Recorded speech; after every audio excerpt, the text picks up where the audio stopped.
When I addressed you on the 6th of June of this year, the nation at that time was confronted with a dilemma of two rights over this COVID-19 crisis. The two dominant positions were whether to reopen our country or not. To remind you, we had one side of the divide that presented an economic argument. They wanted us to reopen the country and save the economy. Their argument was that COVID-19 was, yes, a health crisis, but it was also an economic crisis at its core. And if we take care of the economics of Corona, they argued, the health crisis will be easier to manage, more so with the necessary protocols in place. The other side, that was also right,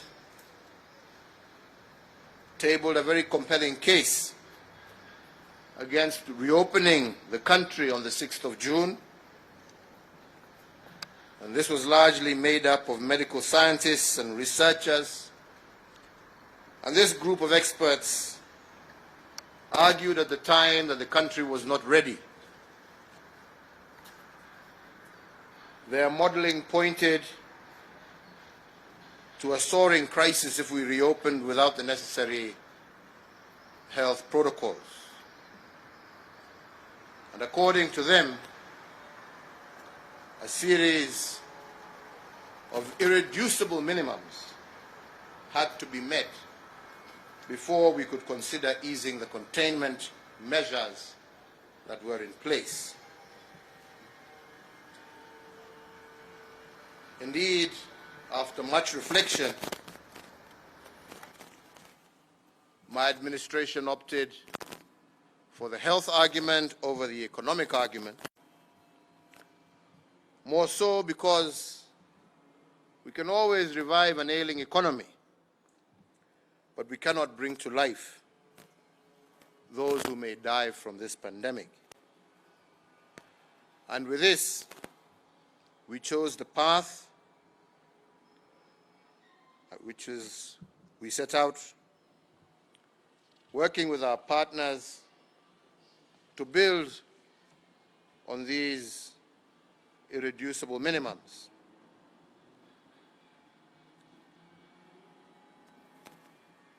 Many of you are aware that at the time we agreed and we had held two meetings, one in person and another one 2 weeks later that was virtual, with the Council of Governors. You will also recall on the 6th that we instituted two teams, one composed of our interfaith brothers and sisters to consider issues around opening places of worship, and another consisting of education stakeholders to consider the issue of reopening our institutions of learning. The leadership of all these critical stakeholders have consulted on this path for the last month, and some of them are standing behind me today. And the question before us is the following: have we as a country met the irreducible minimum? Are we ready to reopen? According to experts and stakeholders, we have not yet met the irreducible minimum 100%. However, after further dialogue amongst them, we have reached a reasonable level of preparedness across the country. And I repeat again, we have not yet met 100%, but we have met a reasonable level of preparedness across our counties. With this expert opinion at hand, and the counsel offered by the National Security Council, I therefore today announce a phased reopening of the country as follows. 1. Today I order and direct that the cessation of movement into and out of the Nairobi metropolitan area, Mombasa County, and Mandera County that is currently in force shall lapse today or at 4 a.m.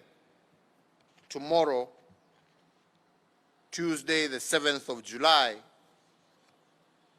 2020. Number 2, I do order and direct that the nationwide curfew that is currently in force between the hours of 9 p.m. and 4 a.m. daily be and is hereby extended for a further 30 days. Fellow Kenyans, by reopening Nairobi, Mombasa, and Mandera, we must be cognizant of the fact that we are all much more at risk than we were when the restrictions were in place. So we must therefore exercise what I call cautious optimism and avoid reckless abandon. I believe that although the path to recovery is rocky and uneven, it is navigable. And that is why I must give 2 qualifications to this phased reopening. Firstly, the order to reopen is given conditionally. Should the situation deteriorate and pose a challenge to our health infrastructure, we will have to revert back to lockdown. In the next 21 days, we shall study patterns of interactions and the spread of the disease. Any trends that signal a worsening of the pandemic, we will have no choice but to return to lockdown at zero option. Secondly, fellow Kenyans, this order to partially reopen will only bear fruit if we recognize that this exercise is a shared responsibility. It is my intention that not only shall we reopen as we have done now, but we shall go further in our partial reopening as we go forward. However, I must also be clear that that shall be based on the behavior of each and every one of us individually.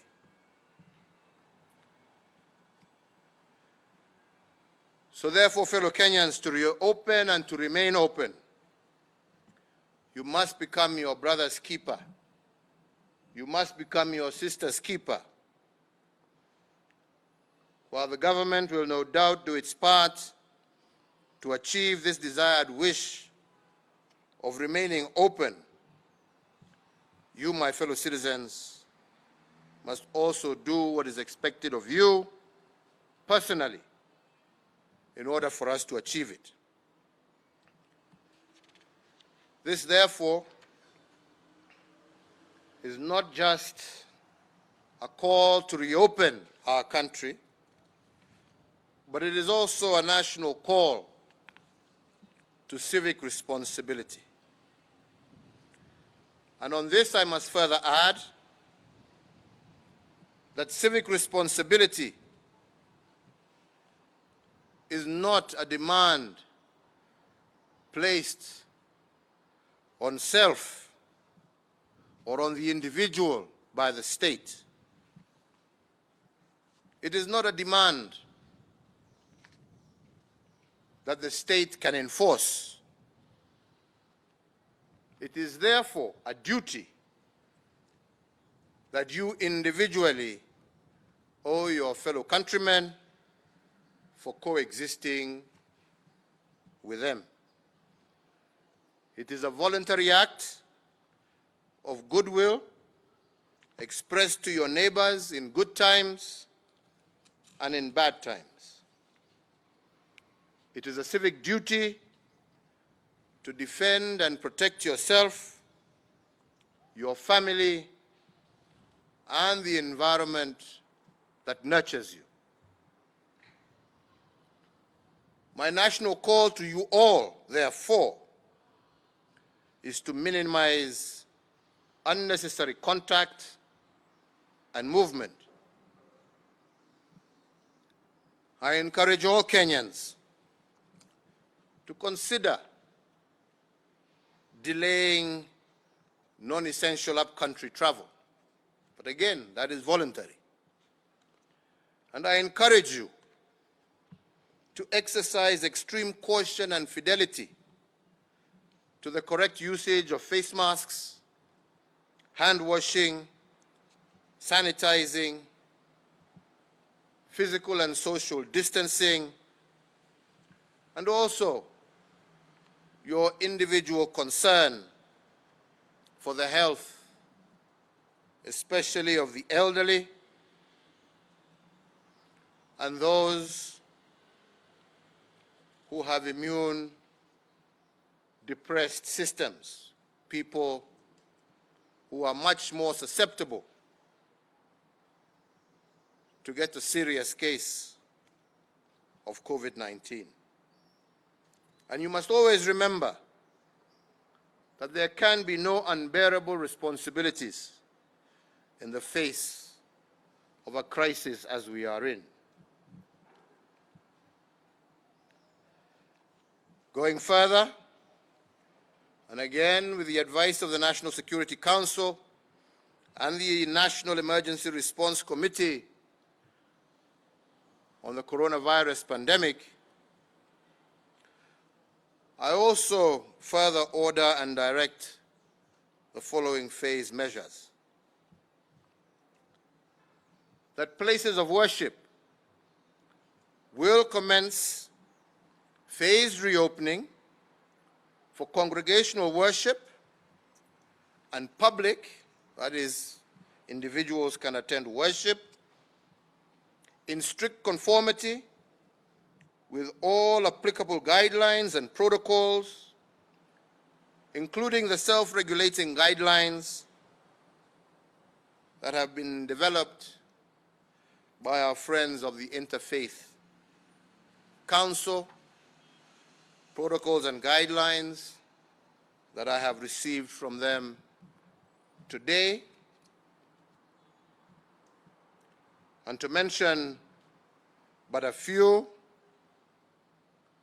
that the guidelines issued by the Interfaith Council, only a maximum of 100 participants will be allowed at each worship ceremony, which should not take more than an hour. That Sunday schools and madrasas shall continue to remain suspended until further notice, and in-person worship shall not include congregants under the age of 13 or above the age of 58, and shall neither include persons with underlying health conditions. These guidelines will be shared by the Interfaith Council with their colleagues across the country,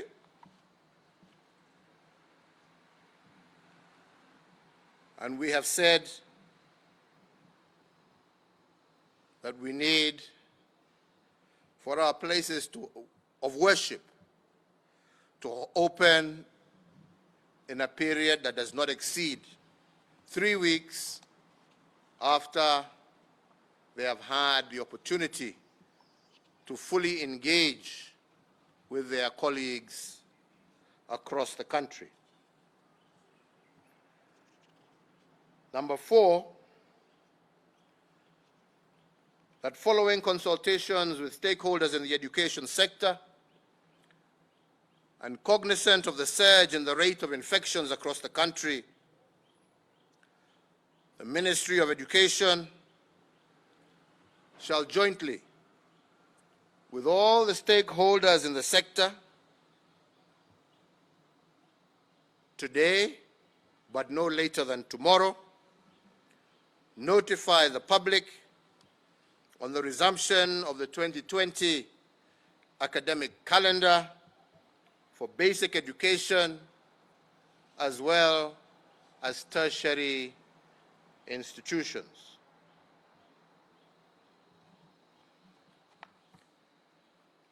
Number 5, that conscious that movement of people is in itself a catalyst for the spread of the disease, there shall be no movement of public transport vehicles into and out of areas previously under cessation of movement restrictions without the public transport providers being compliant with all protocols developed by the Ministry of Health. To operate public service vehicles, the operators will require mandatory certification from the Ministry of Health in consultation with the Ministry of Transport. Number 6, that local air travel within the territory of the Republic of Kenya shall resume effective Wednesday, the 15th of July, 2020, and again, in strict conformity with all applicable guidelines and protocols from both the Ministry of Health and our civil aviation authorities. Number 7, that international air travel into and out of the territory of the Republic of Kenya shall resume effective the 1st of August, 2020, once again in strict conformity with all protocols from the Ministry of Health, local, as well as international civil aviation authorities, and any additional requirements applicable at the ports of departure, arrival, or transit. Number 8, that the prohibition against social and political gatherings of whatever nature is extended for a further period of 30 days. Number 9, that the restriction of the operation of bars to takeaway only and the restriction of the number of persons who can attend weddings and funerals is extended for the further period of 30 days. And 10, that the Ministry of Health, in conjunction with the Ministry of Industrialization, Trade and Enterprise Development, shall establish protocols for the resumption of the importation and sale of imported second-hand clothing. Fellow Kenyans, as we implement the phased reopening, I remain alive to the economic and social challenges facing our country. We know that jobs have been lost and some businesses have closed and many livelihoods endangered. And this, unfortunately, is the sorry state of affairs across the entire world. But history has taught us that the COVID crisis is not the first health disaster with such enormous economic challenges. There were many more before this one.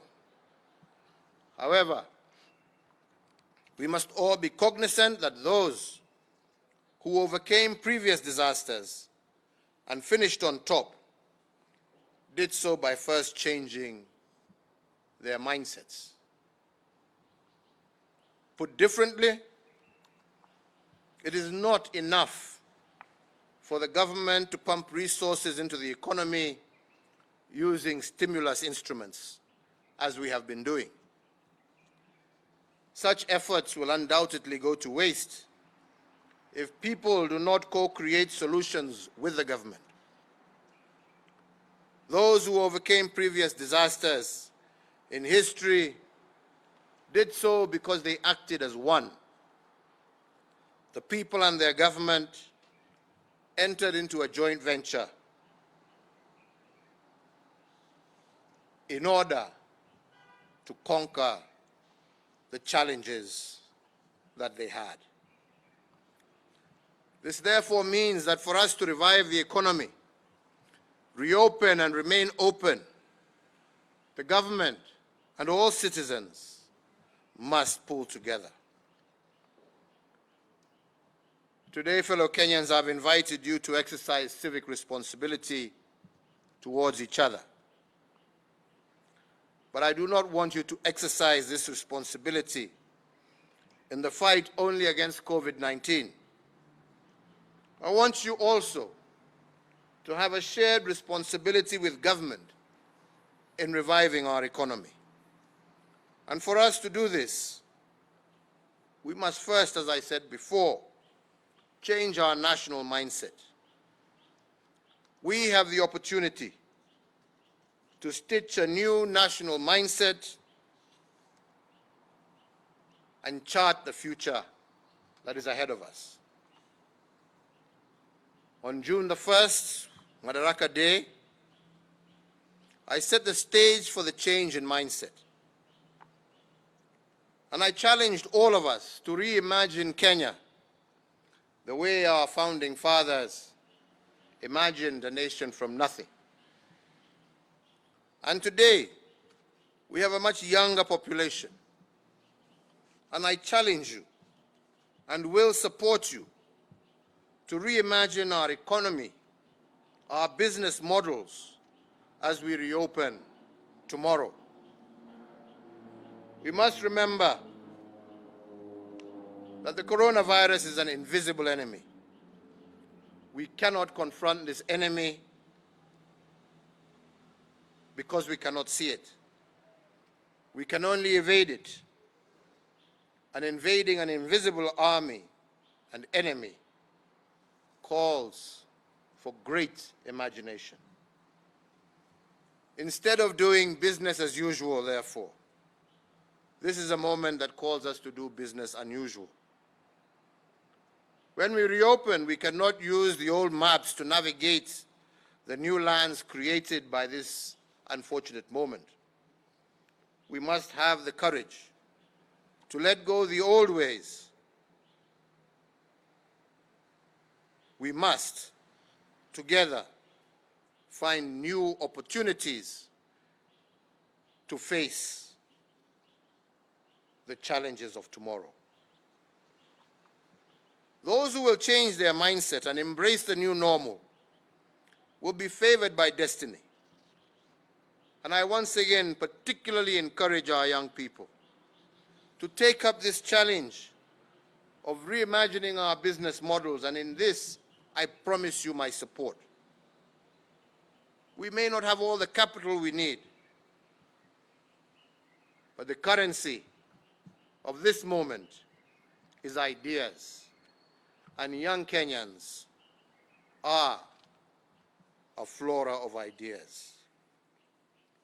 I note, for example, our textile industry has already seized the moment and leveraged on the silver lining presented by the COVID crisis to create opportunities for our fellow countrymen. Owing to this initiative, Kenya is today emerging as a net exporter of PPEs in the region. I applaud the COVID-19 Response Fund for contracting the local industry to produce PPEs for our healthcare workers. And I encourage other sectors of our economy to also reimagine Kenya in this fashion.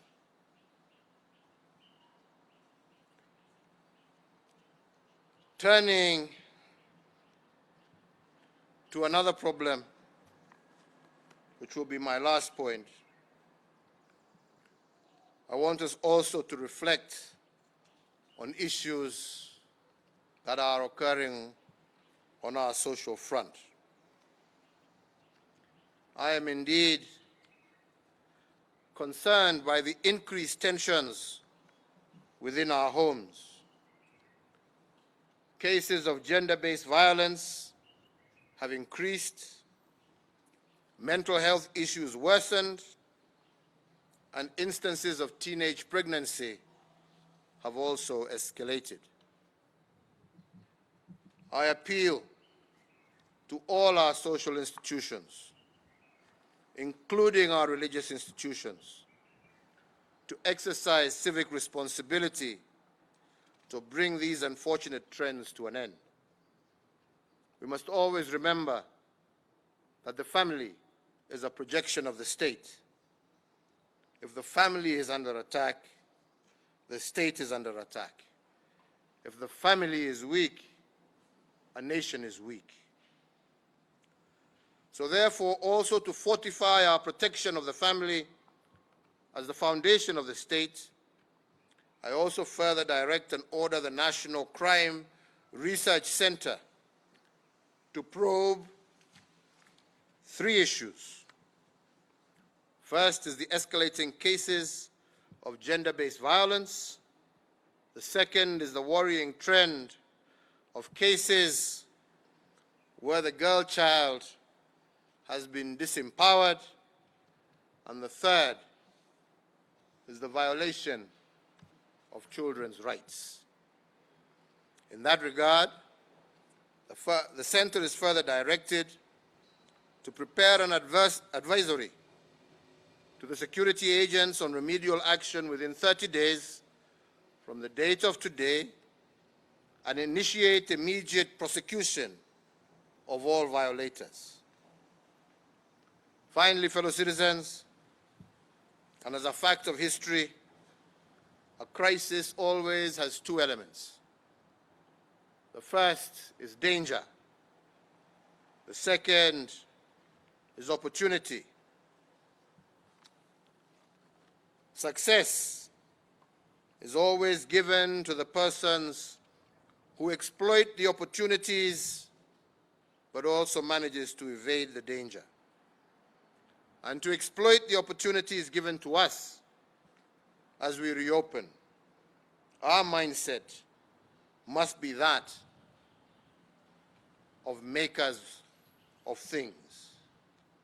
We must remain positive, because a positive nation is a forward-moving nation. I want to thank all the stakeholders who have worked diligently for the last month to come to some consensus on the way forward. Na vile nimesema na ningependa nirudie tu tena, ni ya kwamba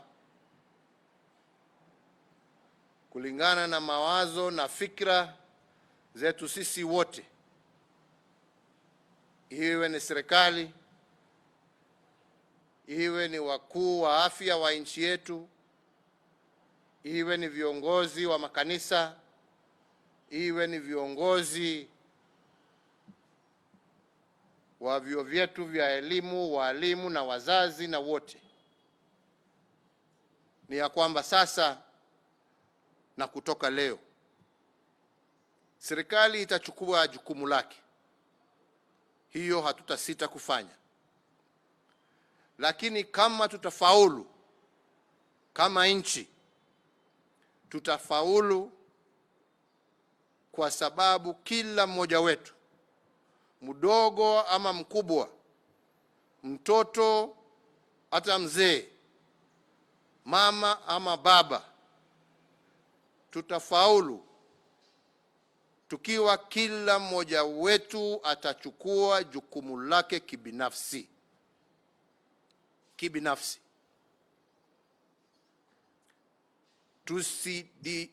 Tusidanganyane hapa ya kwamba huu ugonjwa hatuko nao. Ugonjwa huko sana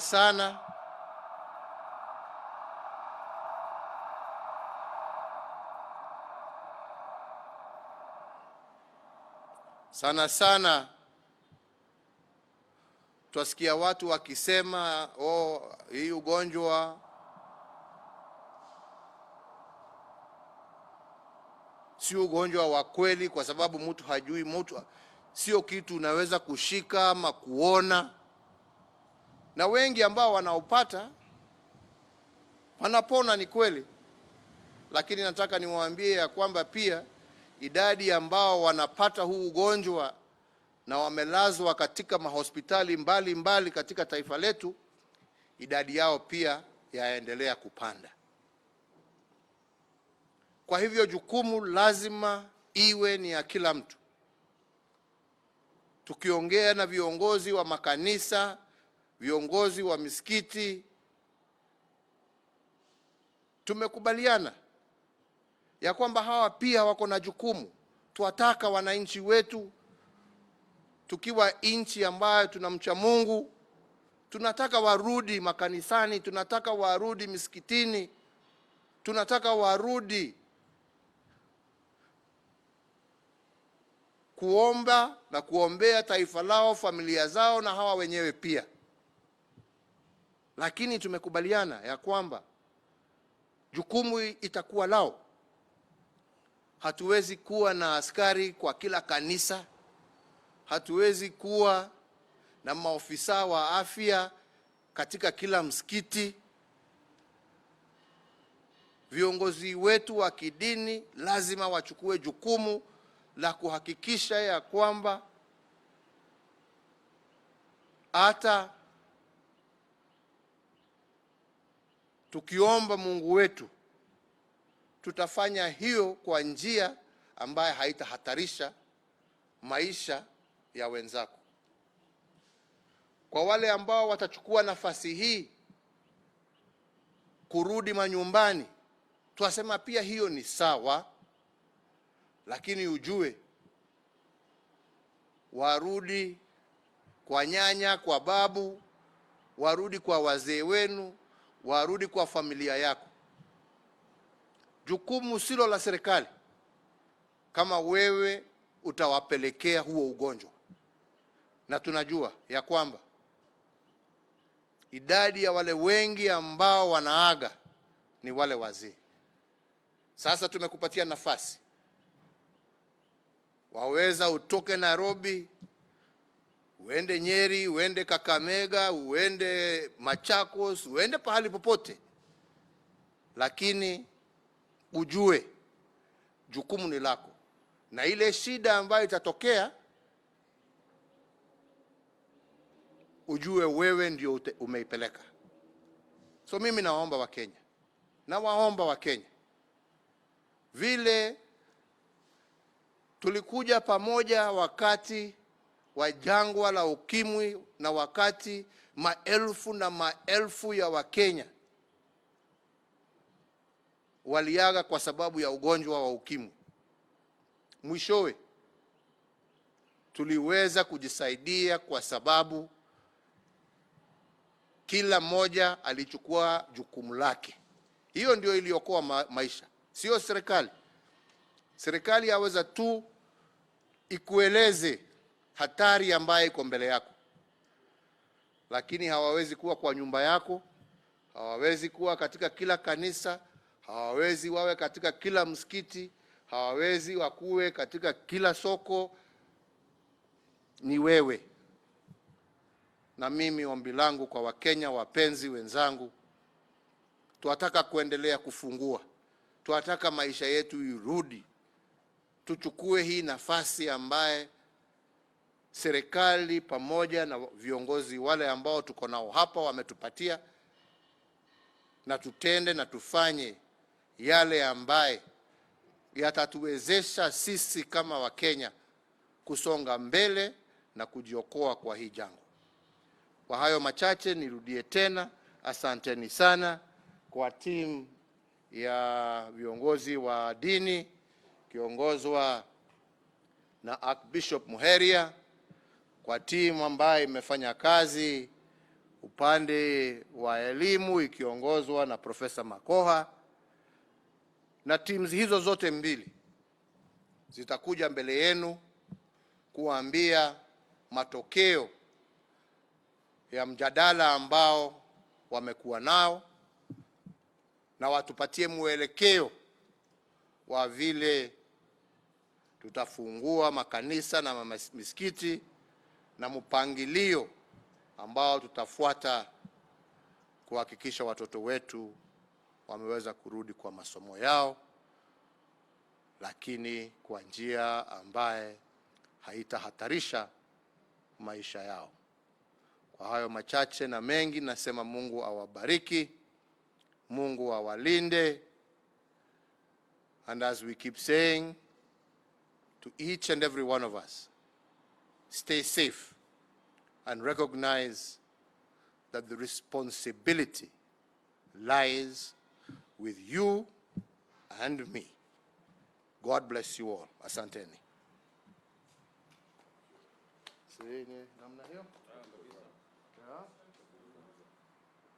Okay, so nyinyi ndio mtapanga when